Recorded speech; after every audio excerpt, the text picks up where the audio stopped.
Atualização sobre o novo estádio do Flamengo. 31 de julho de 2024. Está marcado o leilão do terreno do gasômetro por asta pública e o Flamengo é o principal interessado e tem grande chance de arrematar esse terreno. E o Gabigol deu declaração polêmica após a partida entre Flamengo 1, Fortaleza 2. O Fortaleza conseguiu uma vitória maiúscula, importante, sobre o então líder Flamengo. Aqui no Maracanã, o Fortaleza surpreendeu o Flamengo e arrancou uma vitória de 2-1. E aí, de quebra, tirou o Flamengo da liderança do Campeonato Brasileiro. Não tem nada decidido ainda, se eu vou ficar, se eu vou sair. Mas, como eu falei, muitas mentiras saíram e fiquei muito feliz de poder entrar hoje. Pena que não foi com a vitória. Flamengo faz acordo com o Zenit. Claudinho está muito próximo de ser o novo reforço do Flamengo. Uma excelente notícia no que diz respeito à busca pelo meia Claudinho, jogador do Zenit. O clube aceita negociar o Claudinho, sim. Acompanhe agora as últimas informações do Flamengo na manhã desta sexta-feira. Olha que derrota foi essa, hein, nação?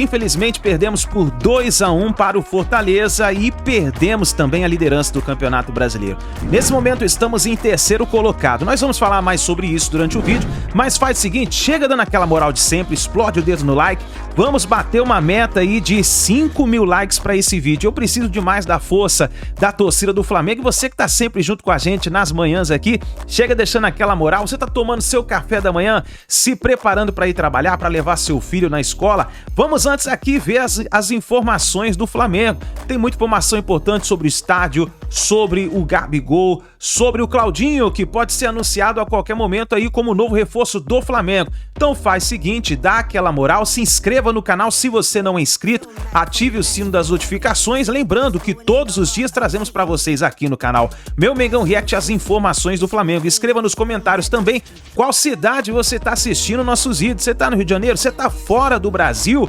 Escreva pra gente saber onde tem torcedor do Flamengo, ó. E fica ligado no nosso canal porque no dia 30 de julho vamos sortear 2 mantos do Mengão, manto número 2. Para aqueles que são inscritos do nosso canal e também lá do nosso Instagram. Tem o link na descrição do vídeo ali para você se inscrever depois, tá bom? Vamos pro vídeo de hoje, vou deixar os créditos desse vídeo ao canal ESPN João Guilherme, ao canal Vene Casagrande, Bernardo Ramos, link na descrição como créditos.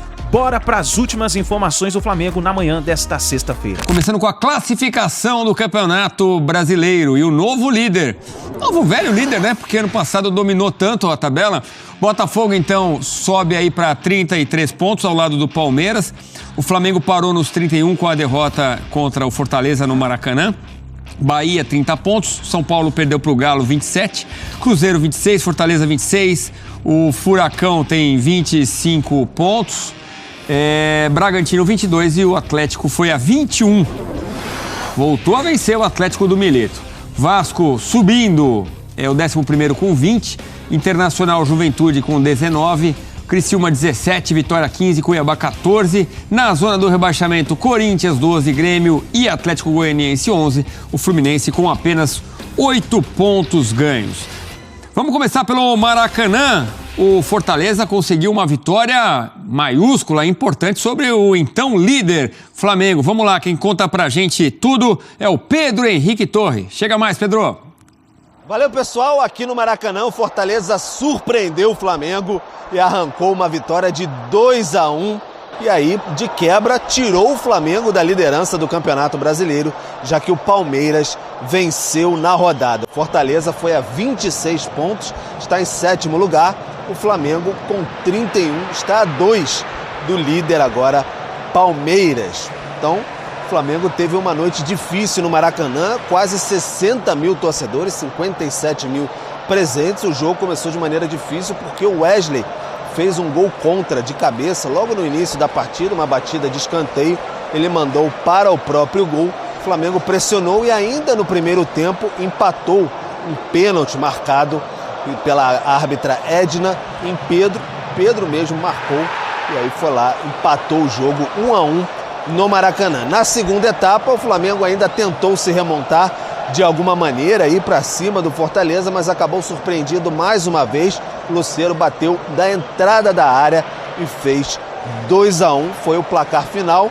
E aí quase o Flamengo arrancou um empatezinho no finalzinho da partida, porque Gabigol, de volta aos relacionados, entrou em campo, se movimentou e aí balançou as redes, mas foi marcado um impedimento, que o Carlinhos tocou na bola e aí resvalou. O Gabigol estava um pouquinho à frente e o gol acabou anulado. Agora, como responsável também por uma sequência, tenho que analisar um contexto todo. E o contexto todo desse período onde nós tivemos, ele é... Se nós estivéssemos lá no início e ficássemos assim, ó, vamos fazer 9 jogos sem o nosso potencial técnico maior, total, e vamos vencer 5, empatar 2 e perder 2 com essa pontuação, essas oscilações elas vão acabar acontecendo. É importante que elas não sejam de mais e muito tempo, para manter uma performance e um aproveitamento de G4, G5, porque nos últimos 10, aí eu repito, as últimas 10 rodadas vai se definir o campeão. É estar sempre nela. Claro que nós queremos estar em primeiro. Sentir a derrota, ela faz parte de uma equipe que ela é vencedora, que ela sente, que ela reverte no seu trabalho, no seu dia a dia. Ela tem a força para reverter. Derrota doída, porém o contexto todo deva ser avaliado.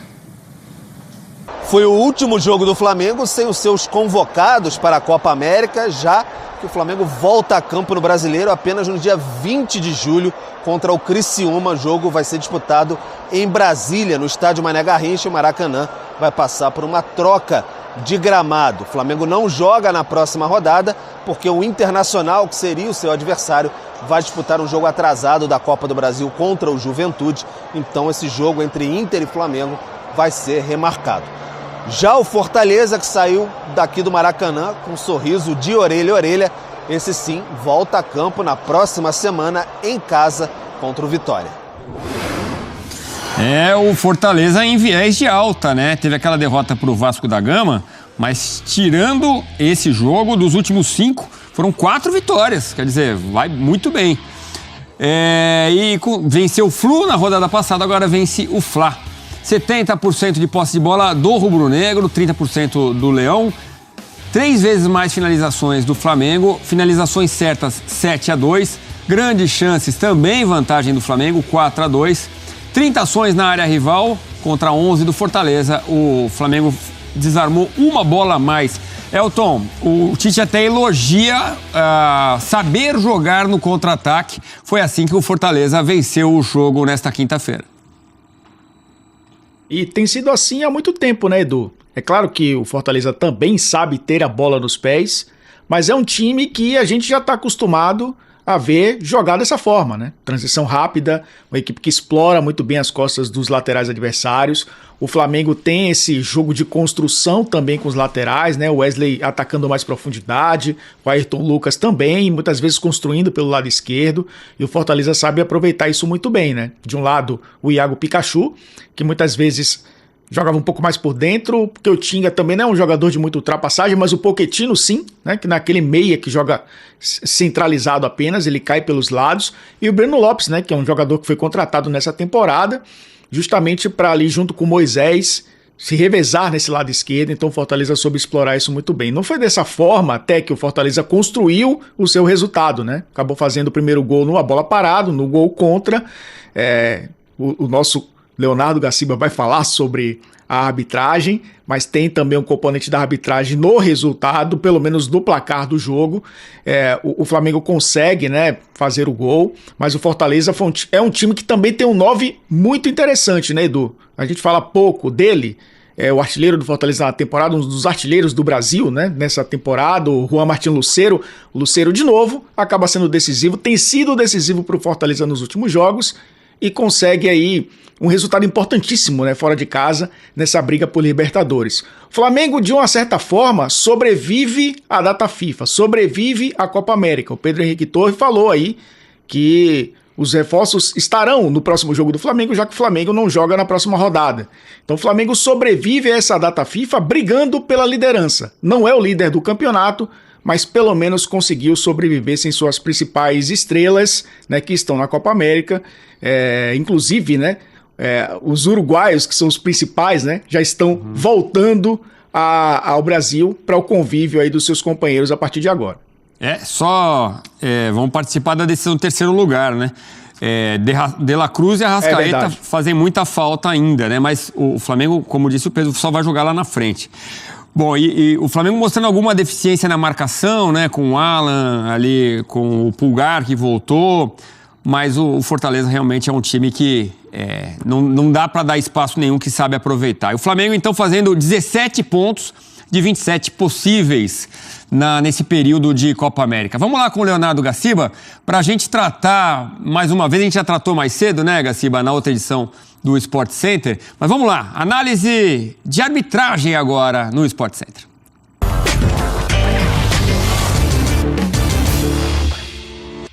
Então, Gaciba, o gol contra que os rubro-negros reclamaram de um empurrão, você falou mais cedo que não chega a derrubar ali o Wesley, não foi isso que mudou o movimento. A grande polêmica, o que dá discussão e estão debatendo nas redes sociais, é o pênalti no Pedro, Gaciba. Eu acho que aquela mão nas costas não gera impacto, né, no gol contra do Wesley, né, e a própria resposta vem do Wesley, né, e em momento algum ele esboça qualquer tipo de reação.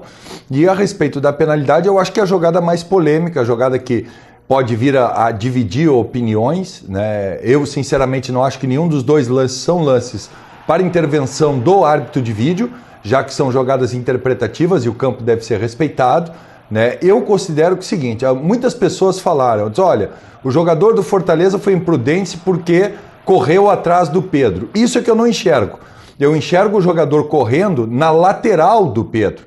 E o Pedro também não cavou o pênalti. O Pedro dá uma puxada para a direita de maneira a tirar o defensor e a partir dali engatilha o chute. Quando ele vai engatilhar o chute, ele tem um contato com a perna dele na parte lateral do corpo do defensor, né, do Fortaleza, e aí esse contato com a lateral tira completamente a posição dele dentro do jogo e ele chuta o chão.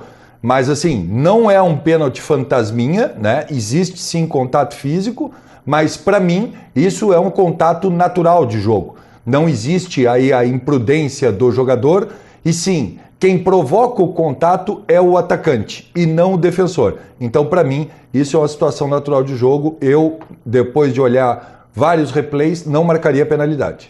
Bastante claro, né? O Pedro vai para a direita, acaba tendo esse encontro aí. E o VAR também não errou em não chamar, porque tem que ter a convicção para chamar. É isso, né, Gaciba? Exato, e eu acho que assim, uma coisa que nós temos que melhorar muito no Brasil, e aí tem que elogiar o árbitro de vídeo por não entrar dentro do campo, aqui no Brasil nós desrespeitamos muito o que chamamos de poder discricionário, que é o poder de interpretação do árbitro, né? Não há nenhum absurdo na interpretação de penalidade, porque existe o contato físico, existe um jogador correndo, são detalhes, né, que a árbitra provavelmente, ao ir o monitor, seria muito difícil ela mudar de opinião. E o árbitro de vídeo não veio para dar uma segunda oportunidade, né? Não existe arbitragem de replay, né? Existe uma arbitragem que é chamada para corrigir erros claros e óbvios, né? Num lance que a gente está dizendo que as opiniões são divididas, o árbitro de vídeo deve falar no microfone. Segue a decisão de campo, foi o que o árbitro de vídeo fez de maneira correta, na minha opinião. Tá bom, o Tite reclama na coletiva do empurrão, a gente já tratou, a gente pode olhar rapidamente, né, Gaciba, só para a gente fechar esse assunto. Não é o suficiente para derrubar o Wesley, né? Não muda, é o que você falou, a própria reação dele é de desapontamento. Tocar no adversário, disputa de espaço, isso não é faltoso, certo? Para mim não existe o desequilíbrio, né? Tem um exercício legal de fazer que é a questão de inverter. Você marcaria pênalti se fosse ao contrário, se fosse um defensor e um atacante disputando? Não. Eu não marcaria penalidade, né? Então, para mim, realmente não existe a falta, existe um contato não faltoso. Contatos fazem parte do futebol. Para mim, isso não é empurrar o adversário com impacto a ponto de desequilibrá-lo. Boa, Gaciba, já falamos mais. Agora, Gabigol marca um gol, as linhas mostram que ele estava em posição de impedimento. Ele joga bem, né? Vamos ouvi-lo? Cara, tudo é possível acontecer. Como eu falei, não tem nada decidido ainda. se eu vou ficar, se eu vou sair. O que eu quero mesmo agora é treinar, como eu estou fazendo, jogar, ter uma sequência, buscar o meu espaço aqui no Flamengo. Como eu falei, eu vou ficar até dezembro, como todo mundo sabe, e eu quero ser importante. Tinha sim uma possibilidade de eu sair agora, tanto por causa de minutos jogados, que eu sinto que eu preciso ter mais minutos. É claro que eu respeito a decisão do treinador e creio que ele vai sempre fazer o melhor para a equipe, mas eu sinto que eu preciso de minutos, preciso pegar ritmo, e isso você só consegue jogando, né? Eu tenho entrado em um jogo sim, um jogo não, 15 minutos, 12 minutos, e foi bem complicado. E como um acordo a gente conversou, decidiu esperar um pouquinho, como todos souberam, tiveram algumas negociações, mas como eu falei, muitas mentiras saíram, e como decidiu que eu vou embora em dezembro, eu voltei ao jogo e fiquei muito feliz de poder entrar hoje, pena que não foi com a vitória. O Gabigol faz o seu 6º jogo, né, no Campeonato Brasileiro. Ele, se fizer o 7º, ele não pode mais jogar por outra equipe neste campeonato. Atuação pavorosa do Flamengo diante do Fortaleza. A famosa travessia do deserto, que era a série de jogos que o Flamengo seria obrigado a fazer sem usar os seus selecionados, terminou hoje. Terminou com essa derrota melancólica diante do Fortaleza. O saldo da travessia nem é ruim. O número de pontos que o Flamengo faz é talvez superior ao que os mais otimistas imaginavam. Mas perder do Fortaleza, depois de ter empatado com o Cuiabá ambas as partidas no Maracanã, realmente deixou o torcedor do Flamengo com gosto de cabo de guarda-chuva na boca. Tite foi péssimo hoje, errou tudo, escalou mal, repetiu uma dupla de volantes que já tinha sido péssima contra o Cuiabá, Alan e Pulgar. Estão jogando muito mal e os dois juntos pioram ainda. Em vez de botar o Léo Ortiz, que estava se firmando cada vez mais como volante e que garantia uma saída de bola decente. A saída de bola do Flamengo hoje foi, na maioria das vezes, feita pelo Fabrício Bruno. Então qual é o sentido de você ter um meio-campo que não é capaz nem de fazer a saída de bola? O ataque também esteve muito mal, com o Matheus Gonçalves, coitado, pela esquerda, que não é a dele. Quando ele passou para a direita, ele até melhorou um pouco, mas no todo, a verdade é que o Flamengo jogou muito mal e o Fortaleza soube se defender muito bem e chegou à vitória com méritos. Primeiro um gol contra do Wesley, mas o segundo gol uma jogada muito bem trabalhada. Já o Flamengo só conseguiu fazer um gol de pênalti. O Pedro antes tinha perdido 2 gols na cara do goleiro. A atuação como um todo, porém, é muito ruim. Ainda bem que o Flamengo vai ficar agora um tempo sem jogar. O próximo jogo é só contra o Criciúma, sem ser nessa próxima rodada, na outra. E aí, talvez, com a chegada dos uruguais, o Tite consiga recuperar o bom futebol perdido nessas 2 últimas partidas que foram absolutamente melancólicas. Não há outro termo. Eu sempre falei que a ideia do Flamengo durante a Copa América era não se distanciar dos líderes, do pelotão de cima. O Flamengo até essa rodada era o líder, porque agora com essa derrota para o Fortaleza e a vitória do Palmeiras. Mas de maneira geral, o desempenho do Flamengo foi muito bom durante esse período aí da Copa América. Repito, é um desempenho acima de 60%, com muitos jogadores ausentes, com muitos desfalques por conta de lesões físicas, mas o técnico Tite ele precisa fazer alguns ajustes na parte física e ele também fazer um entendimento melhor do jogo, porque as substituições dele não deram certo no jogo contra o Cuiabá e agora no jogo contra o Fortaleza, os 2 últimos duelos do Flamengo, os 2 em casa e 2 tropeços em casa. Contra o Cuiabá, eu não critiquei, porque eu acho que o Flamengo havia feito um jogo anterior contra o Atlético Mineiro absurdo e os jogadores estavam extremamente cansados. Foi um jogo 66 horas após a partida diante do Atlético Mineiro, mas agora contra o Fortaleza, o Flamengo teve tempo para se preparar e não fez um bom jogo. Mas é o Fortaleza, é uma grande equipe. Concordo, mas poderia ter apresentado um futebol bem melhor que apresentou na noite dessa quinta-feira. Mas algo positivo a tirar desse jogo, a atuação do Matheus Gonçalves. Palmas para esse garoto, 18 anos, ficou 90 minutos em campo, jogou muita bola, disposição, personalidade, habilidoso. Claro, ele tem 20 jogos pelo profissional, ainda vai evoluir muito, por exemplo, a parte tática dele, o jogo sem a bola. Ele está em processo de evolução, está aprendendo ainda, mas mostrou para o Tite e para todos que duvidavam do futebol dele que ele tem potencial, sim, e mostrou para aqueles que criticaram a diretoria do Flamengo pela não venda ao Red Bull Bragantino por 30 milhões de reais por 50%, que ele vale mais. E eu acho que ele vale mais mesmo. Só que ele tem que ter mais oportunidade no time do Flamengo. Fala pessoal do canal Meu Mengão React, nós estamos aqui no Shopping 103, hoje em São Paulo, aqui na loja do Flamengo, oficial do Flamengo. Estou aqui com o João, aqui da loja. E aí, João, tudo bem? Fala galera, fala nação, prazer, estamos aqui recebendo o Kennedy do canal Meu Mengão React. Olha só, querido, estamos aqui com o manto 2, tanto o Authentic personalizado aqui com o Kennedy, tá? Como o manto 2 também, o de jogador, o de torcedor, beleza? O de jogador Authentic e o de torcedor, né? Inclusive no dia 30 nós vamos sortear um manto número 2, para você que é seguidor aqui do nosso canal. E para você participar do sorteio, você precisa seguir aqui o nosso canal e nossas redes sociais, tanto o Twitter como lá no Instagram. Então segue a gente para que você também possa participar. E aproveita e segue também o Instagram da loja oficial do Flamengo aqui em São Paulo. Eu vou deixar o link na descrição do vídeo. Nação Rubro-Negra SP, aqui na Avenida Paulista, em São Paulo. Nós estamos participando aí, estamos de parceria aqui com o Kennedy, tá? Essa camisa vai ser uma camisa nossa aqui da loja, pro cliente, para os seguidores, tá? Da Meu Mengão React. Agora falando sobre o novo estádio do Flamengo, o João Guilherme fez uma entrevista muito importante com a Bandeira de Melo, falando sobre a possibilidade do novo estádio do Flamengo, que já é real, vai sair do papel, vai acontecer a qualquer momento, e falou sobre o caso do Bandeira de Melo ser ou se tornar candidato a presidente do Flamengo já na eleição que vai ocorrer para presidente do Flamengo. Inclusive, já gostaria da sua opinião, que você escrevesse até nos comentários. Quem deve ser o novo presidente do Flamengo? Escreva aí e deixe a sua opinião. Vamos então analisar o que o João Guilherme, a pergunta que ele fez para o Bandeira de Melo. Estamos aí, 31 de julho de 2024. Está marcado o leilão do terreno do gasômetro por asta pública, e o Flamengo, né, é o principal interessado e tem grande chance de arrematar esse terreno e ali construir o seu estádio. Qual é a importância disso para o clube, o impacto disso para o Flamengo, Bandeira?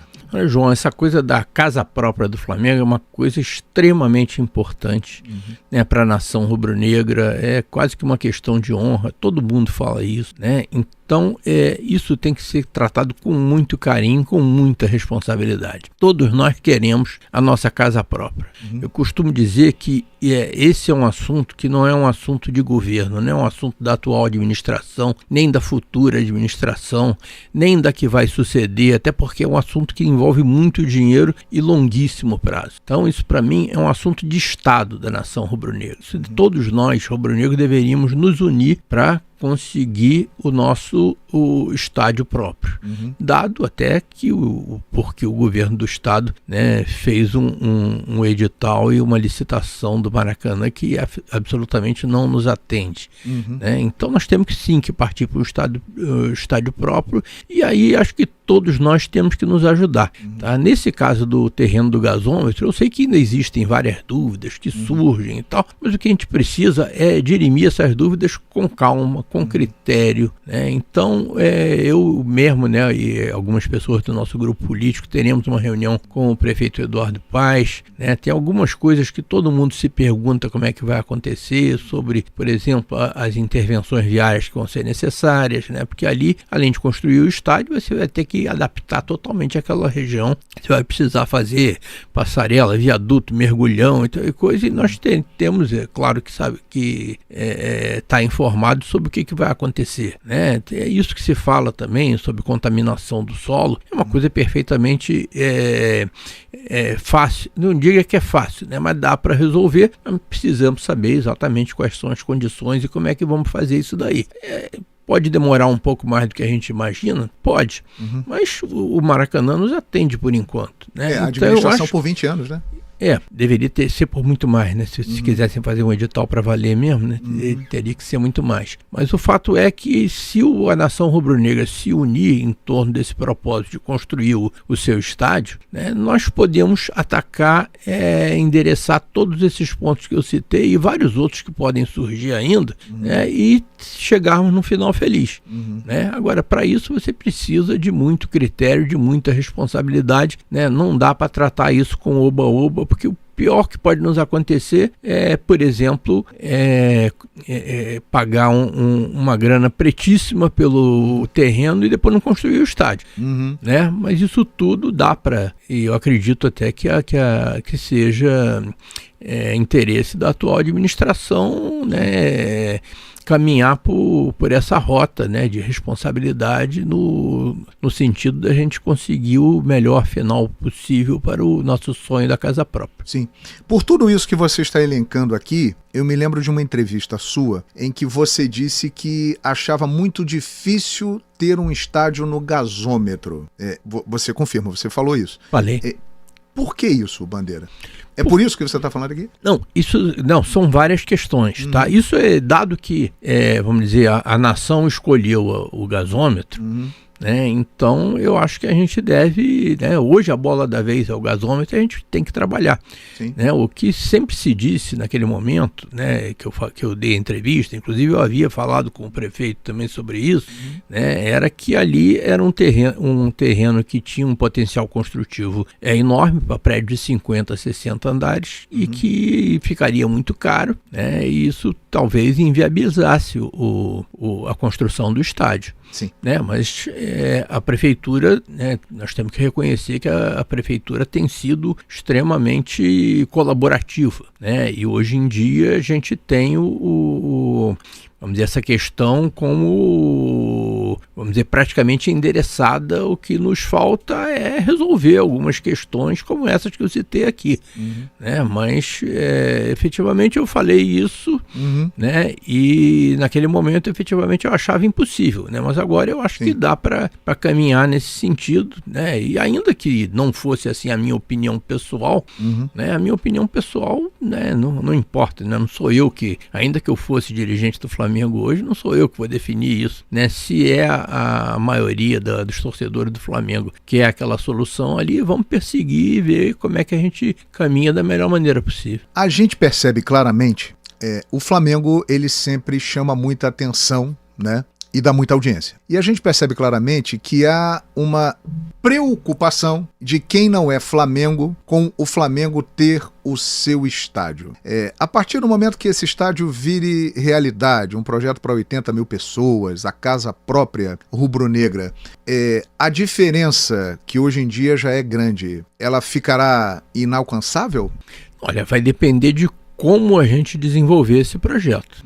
Né? Você vê que o Corinthians, né, que é um clube que tem uma torcida enorme também, né, segunda maior torcida, não, terceira talvez, né, porque a segunda são dos anti-rubro-negros. Né?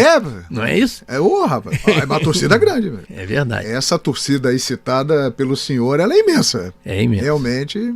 Mas a torcida do Corinthians é uma torcida muito grande também, uma torcida concentrada no sudeste do Brasil. Então, o Corinthians conseguiu construir o seu estádio lá há 10, 12 anos atrás, né? E um pouco menos do que isso, até começou. E o que aconteceu com o Corinthians? Né? Ele hoje está muito pior do que estava antes. Né? Então, não adianta só você conseguir o objetivo físico, né? Você tem que fazer ele da melhor maneira possível, você tem que fazer ele com responsabilidade, né? E efetivamente, se os corintianos pudessem voltar atrás, ou não fariam, ou pelo menos fariam diferente. Você não concorda comigo? Concordo. Realmente, a longo prazo, a gente está percebendo que não foi um bom negócio para o Corinthians. Né? Pois é, e no entanto, né, é uma localização boa, né, a Zona Leste de São Paulo, um lugar onde só tem corintiano, né, o projeto é muito bom, poderia até o seu estádio maior, né, em 2014, quando teve a Copa do Mundo, que inclusive o jogo de abertura foi lá, o estádio tinha capacidade para 60 mil, né? Depois foram retiradas aquelas arquibancadas de atrás do gol e tal, e hoje é 40 e poucos mil, né? Já um projeto de ampliação, inclusive. Isso, poderia ser maior, né? Então, eu diria que esse projeto do Corinthians teria tudo para dar muito certo e naquela época se pensava, o Corinthians fez um gol de placa, né? Agora daqui para frente, né, ele vai entrar num círculo virtuoso, né, e vai ser tudo maravilhoso. Mas, no entanto, não foi o que aconteceu. Né? Porque alguma coisa errada foi feita. Natural. E uma crítica feita à gestão Bandeira. A gestão do Bandeira foi excelente nas finanças, mas foi fraca no futebol. Como você recebe isso e analisa esse comentário? João, acho que toda crítica a gente tem que receber como sendo alguma coisa para agregar, né? Para a gente aprender com a crítica, né? E eu recebo todas as críticas que fazem a minha, ao meu grupo, a minha gestão. Eu sempre digo que eu não fiz nada sozinho, né? De maneira muito tranquila, né? Claro que eu gostaria de ter ganho tudo que nós disputamos no futebol, mas em nosso favor eu poderia dizer que quando nós começamos a administração, né, em 2013, nós estávamos numa situação absolutamente caótica, né? Que a gente tivemos que dispensar o Wagner Love com 2 semanas de administração. Né? E não tínhamos condições de investir no time como a gente gostaria. E isso daí foi melhorando. 2014 foi um pouco melhor do que 2013, 2015 já foi melhor do que 2014, né? Aí veio o Profut, né? Em 2015 mesmo, logo depois do Profut, nós trouxemos o Paulo Guerreiro, que ninguém acreditava, né? Todo mundo dizia que ele não vai conseguir pagar e tal, né? E pagamos tudo direitinho e tal. Em 2016 já os resultados inclusive começaram a melhorar. 2016 chegamos em 3º lugar no Campeonato Brasileiro, empatado com o 2º, né, com 72 pontos, mais do que fizemos agora no ano passado, né? E 2016 trouxemos o Diego, né? Em 2017 trouxemos o Everton Ribeiro, trouxemos o Diego Alves, né? Em 2017 tivemos alguns contratempos por conta daquele até hoje mal explicado doping do Guerreiro lá com um chazinho de coca na seleção peruana, né? E aí por conta disso era o nosso principal jogador. O Diego Ribas também teve uma contusão séria, mas ainda assim conseguimos chegar na fase de grupos nos classificar para a fase de grupos da Libertadores. 2018, que foi o último ano da nossa administração, chegamos em 2º lugar no Campeonato Brasileiro também, com uma soma de pontos maior do que tivemos inclusive no Campeonato de 2020, que tivemos no ano passado, ou seja, as coisas já foram melhorando, né? É claro que qualquer crítica que se faça à minha administração, seja no futebol, seja em qualquer área, eu vou ver com tranquilidade e vou tentar aprender com elas. Mas seja nas finanças, seja na administração, seja na parte patrimonial dos centros de treinamento, seja no esporte olímpico, seja no futebol, o que eu garanto a você é que nós fizemos o melhor que a gente podia. Tá? E se nós não fizemos melhor, não foi por falta de esforço, não foi por falta de sacrifício, né, de desprendimento, de dedicação. Mas eu tenho consciência de que houve uma evolução muito grande, inclusive deixamos o clube, né, com um poderio financeiro que permitiu a formação daquele time de 2019. Né? O Paquetá foi vendido em outubro de 2018, já no final da minha administração. Inclusive abriram um processo contra mim, dizendo que eu estava roubando na venda do Paquetá, né? Porque o valor foi menor do que o da multa, né? Como 99% das operações no mundo, né?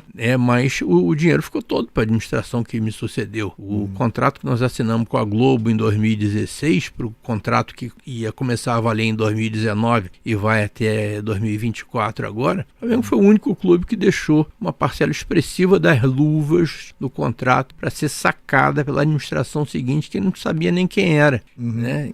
Então, gente, o que a gente fazia sempre era visando não o curto prazo, aquele momento, a gente fazia o que a gente achava que era melhor para o Flamengo, fazer sempre a coisa certa. É claro que provavelmente erramos muito, e eu vou aceitar sempre as críticas que me fizerem, mas que nós tentamos fazer sempre melhor, você pode ter certeza.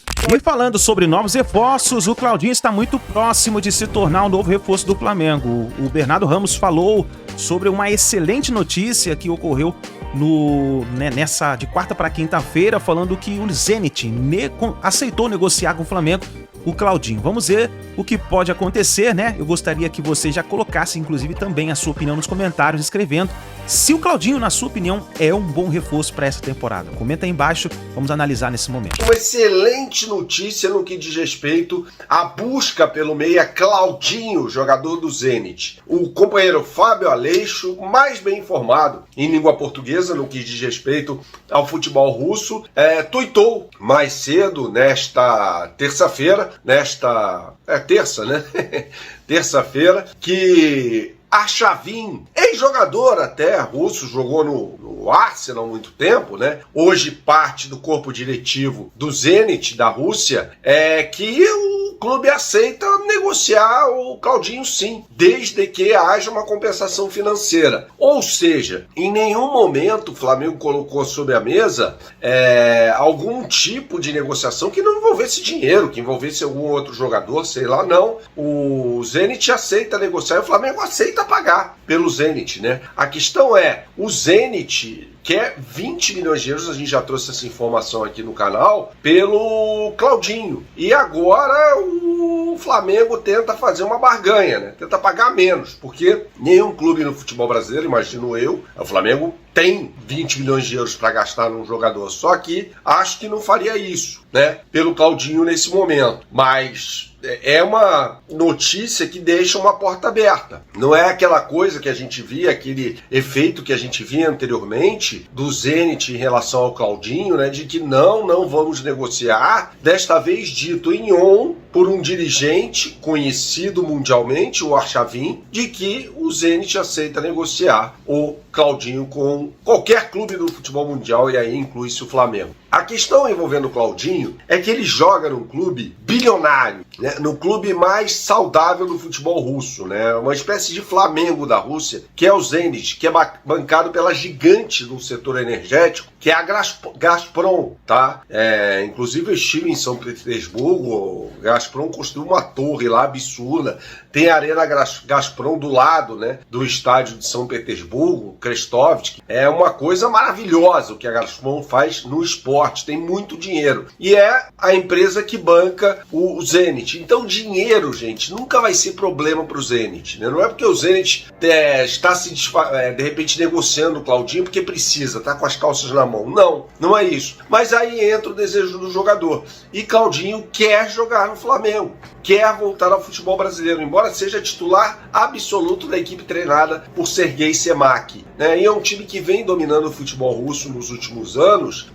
Se você for olhar friamente, não tem porquê o Zenit liberar o jogador para o Flamengo, né? Porque tem dinheiro, o jogador é titular absoluto, o clube domina o futebol da Rússia. Então você vai olhando para esses elementos e vai falar assim, por que vai liberar o Claudinho? Aí entra a questão. O Claudinho é agenciado pelo Fernando Garcia, que levou, isso até foi dito, né, pelo companheiro Rodrigo Vessoni, mais cedo hoje no programa G4 do Band Esportes, do qual eu participei, e ele falou, agenciado pelo Damião Garcia, que levou uma série de jogadores para o Zenit. Então, numa dessas, ele pode chegar, né, no caso do Damião Garcia, falar, libera o jogador aqui, que eu tenho outras opções para vocês e tal, e numa dessas ele consegue a liberação do Claudinho, tá? Um meia que pode jogar em qualquer posição do meio de campo, tá? Seria mais uma Arrascaeta do que um De La Cruz, tá? O Claudinho. Ele joga um pouquinho à frente do meio de campo, ele pode jogar até como centroavante, tá? Embora no Red Bull Bragantino não tenha se destacado dessa forma, tampouco no Zenit São Petersburgo, mas ele pode jogar mais avançado se precisar, no lugar do Pedro, de repente, tá? É um jogador muito bom. Bom, você se lembra do Claudinho, né? E tem ainda um trunfo, né, que o Tite o convocou para a seleção brasileira, né? Então, de repente, numa dessas, o Tite é outro fator de convencimento, né? Embora o jogador queira jogar no Flamengo, né? A questão é como resolver isso financeiramente com o Zenit, né? O Flamengo mais uma vez tenta o Claudinho, é um excepcional jogador, mas eu acho que o Flamengo poderia também observar em outros centros meio-campistas, né? Mas o Claudinho tem uma particularidade, que é um jogador que já se destacou aqui no Brasil. Então fica mais fácil, né? Não é que você vai trazer uma aposta. O Claudinho hoje não é uma aposta. O Claudinho hoje é uma realidade, é uma certeza. Você vai trazer o Claudinho, você vai trazer um grande jogador. Tá aí, nação, então, as informações do Flamengo. Informação importante aí sobre o Claudinho, que pode se tornar o novo reforço do Flamengo a qualquer momento. Na minha opinião, é um excelente reforço. O Flamengo precisa mobilizar as suas peças para poder reforçar o elenco, principalmente pro Mundial de Clubes. Nós sabemos que o Mundial de Clubes será no meio do ano que vem e o Flamengo precisa se preparar para esse Mundial. Lembra quando o Flamengo contratou o Cebolinha? Quando contratou o Cebolinha, se eu não me engano, durou 9 meses para poder se adaptar e mostrar o seu bom futebol no time do Flamengo. A minha opinião é que o Flamengo precisa se reforçar muito forte nessa janela de transferência, preparar o seu time, né, a sua equipe para poder disputar esse Mundial de Clubes que acontece no meio do ano que vem. Por isso é importante fazer boas contratações pontuais já no meio dessa janela de transferência para que os jogadores tenham um tempo suficiente para poderem se adaptar no elenco do Flamengo. Vamos ver o que vai acontecer. Mas para você, Claudinho, é uma boa contratação no Flamengo? Escreva aí nos comentários. Nação, infelizmente estamos nesse momento na 3ª colocação do Campeonato Brasileiro e vamos ver o que vai acontecer, né? Porque nesse momento o Flamengo tem 2 pontos de diferença do líder, que é o Botafogo. Em segundo colocado tá aí o Palmeiras, que também venceu a sua partida. A próxima partida do Mengão é no próximo sábado, não é amanhã, é no outro sábado. E será contra o Criciúma também no Maracanã. E aí vamos ver o que vai acontecer, tá bom, nação? Obrigado por vocês estarem aqui até o final do vídeo. Não se esqueça, hein? No dia 30 de julho, nós vamos sortear 2 mantos do Mengão, manto número 2. Para você participar, você tem que seguir o seguinte passo: estar inscrito no nosso canal Meu Mengão React e também lá no nosso Instagram, tem um link na descrição do vídeo, é só você clicar lá e seguir a nossa página do Instagram, tá bom? Segue lá, que depois nós vamos falar para vocês durante os próximos vídeos o próximo passo, tá bom? Fica ligado que você pode participar também e concorrer aí ao manto número 2 do Mengão, tá bom? Grande abraço e a gente se vê daqui a pouquinho no próximo vídeo.